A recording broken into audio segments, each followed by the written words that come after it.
Pakistan coast guards ने university of agriculture, water and marine sciences Lasbela की बसों की मरम्मत के बाद उन्हें यूनिवर्सिटी इंतजामिया के हवाले कर दिया। इस हवाले से एक पुरवकार तकरीब मुनक्किद हुई जिसमें मरम्मत शुदा बसों की चाबियां यूनिवर्सिटी हुक्काम के हवाले की गईं। तकरीब के दौरान पाकिस्तान कोस्ट गार्ड्स ने तालीमी इदारों की तरक्की और मुआवनत के अज़म का इजहार किया।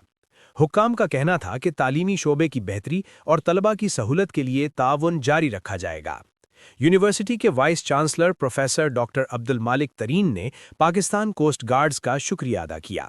उन्होंने कहा कि बसों की मरम्मत से तलबा को आमदोरफ्त में नुमायां सहूलत मैसर आएगी। उनका कहना था कि इस इकदाम से कोस्ट गार्ड्स और लसबेला यूनिवर्सिटी के दरमियान बाहमी एतमाद में इजाफा होगा। डॉक्टर अब्दुल मालिक तरीन ने कहा कि रियासती इदारों के दरमियान ताउन तालीम के फ़रोग़ में अहम किरदार अदा करता है। उन्होंने मजीद कहा कि इस तरह के इकदामात तलबा की फलाह बहबूद के लिए इंतहाई मुस्बत साबित होते हैं।